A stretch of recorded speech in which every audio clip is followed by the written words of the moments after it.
Shabbat Shalom à tous, et nous allons commencer ce cours. Nous attendons encore les quelques rescapés donc, qui doivent encore arriver, et nous voulons remettre cette réunion entre les mains du Seigneur. Et je vais peut-être demander à Jean-Raymond peut-être de remettre cette réunion sous la grâce du Seigneur. Seigneur, je te rends grâce pour ces moments, Seigneur, où vraiment, Seigneur, profond et sincère, découvrir ta parole, Seigneur, comme avec un autre regard, Père. Et je te prie, Seigneur, d'ouvrir, Seigneur, notre intelligence pour qu'on puisse être réceptif, Seigneur, à ce que Jacques va nous apporter, Seigneur, aujourd'hui, Père. Que vraiment ça puisse s'imprégner, Seigneur, dans notre intelligence, dans nos cœurs. Et merci, Seigneur, pour cette grâce, vraiment, Seigneur, de cette langue, Seigneur, qui est tellement belle, Seigneur, tellement profonde. Vraiment, Seigneur, je veux bénir chacun ici présent, Seigneur, et ceux qui sont, Seigneur, sur Internet. Tu puisses vraiment, Seigneur, nous bénir, Seigneur. Merci, Seigneur, pour ces moments. Au nom de ton Fils Yeshua. Amen. Merci, Seigneur, nous te rendons grâce. Et c'est vrai que nous avons besoin de la grâce de Dieu pour ces cours. Parce que c'est quand même pas n'importe quoi d'apprendre l'hébreu, c'est vraiment du chinois pour certains, et c'est le cas de le dire, avec des dessins, des lettres qui sont des dessins. En fait, il faut apprendre des lettres, et non seulement maintenant il faut apprendre les dessins des lettres, il faut aussi apprendre les petits signes qui se trouvent en dessous des signes des lettres. Donc c'est vraiment quelque chose de spécial, les voyelles et les consonnes hébraïques. Alors, on a vu la fois passée donc le cours que je vous ai remis, mais on l'a parcouru mais en rapide vitesse.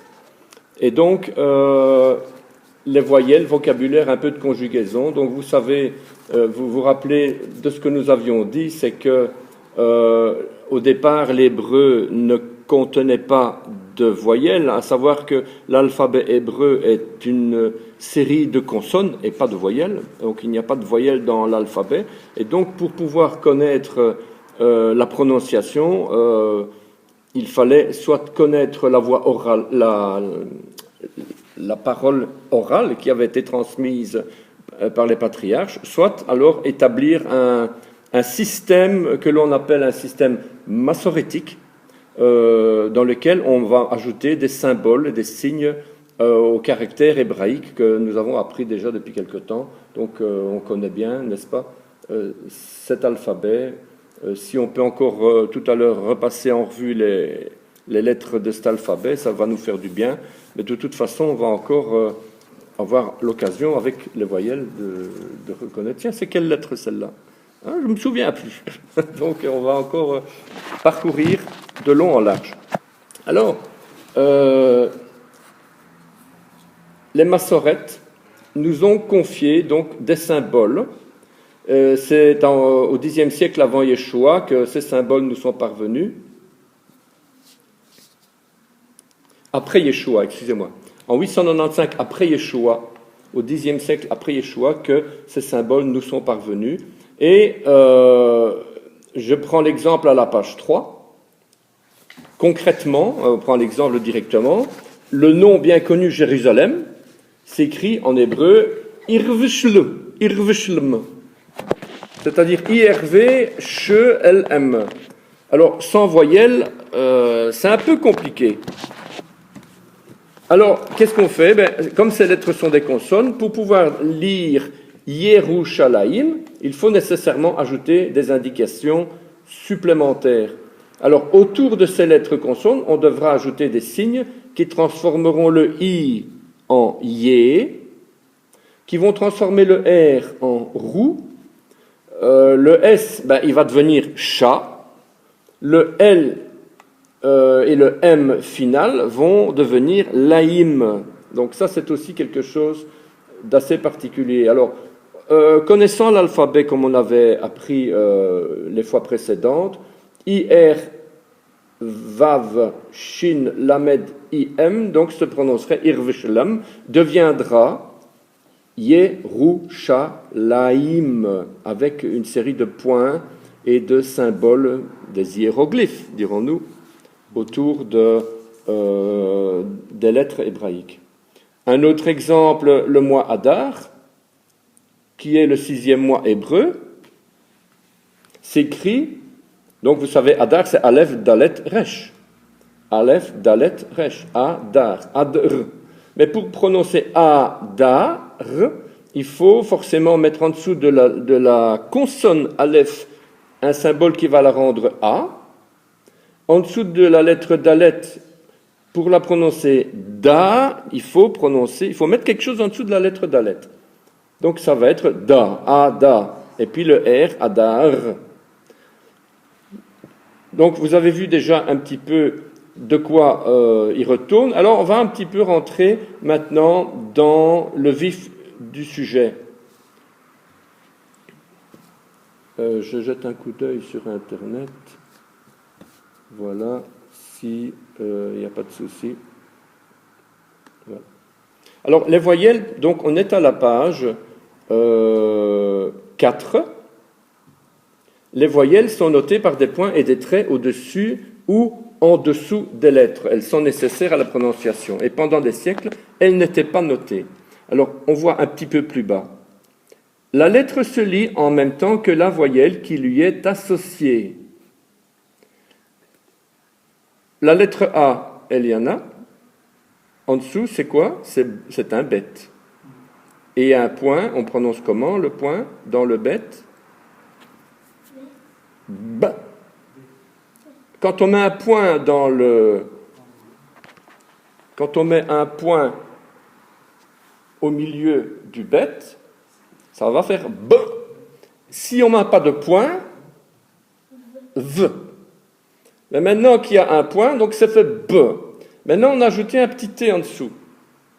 On a ajouté un petit T en dessous, on va dire ba. En dessous, on a une autre lettre qui ressemble à ceci. C'est un nun. N. Le point à l'intérieur va nous faire un n, et le petit t en dessous va nous faire un na. Comme les enfants diraient na. Na. En dessous, encore plus bas, comment on va prononcer ça? C'est écrit, donc on a d'abord le tav, et puis la lettre vav avec un point qui va dire tout. On va dire tout. Bon, jusqu'à présent, c'est pas très compliqué. Hein. Maintenant, on va rentrer dans de la théorie. La théorie, c'est intéressant parce qu'elle va nous révéler des petites astuces qui vont nous faire comprendre par après.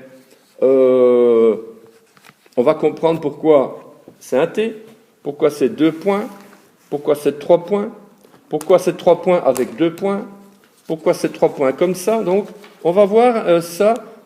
Et le premier symbole, donc le T, on va appeler ça un kamatz. Un kamatz. Bien entendu, on ne vous demande pas d'apprendre par cœur ces symboles.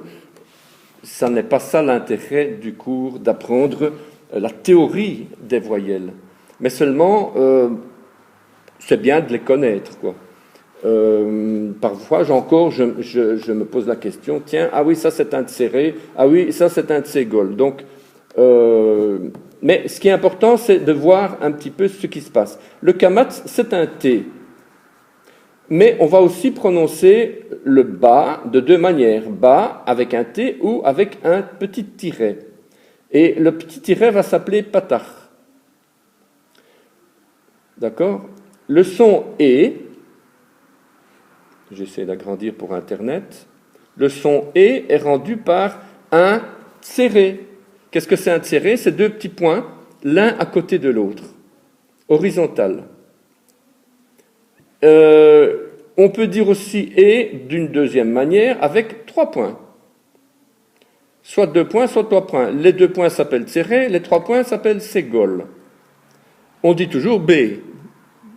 D'accord? Il n'y a pas de grosses nuances entre les 2 B.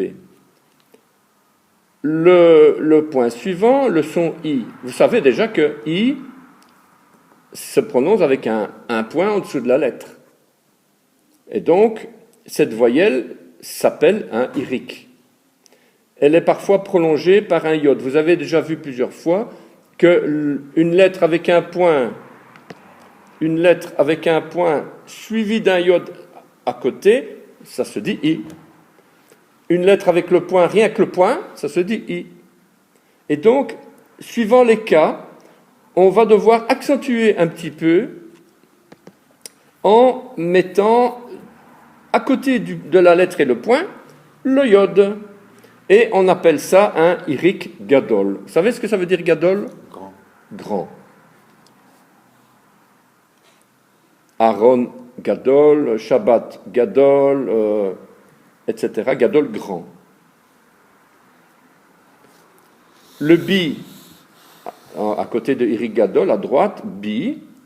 Vous avez le bet avec un point pour faire bi, et le yod à côté pour faire toujours bi. C'est toujours la même prononciation. Il n'y a pas de grosse différence dans la prononciation. Oups, excusez-moi.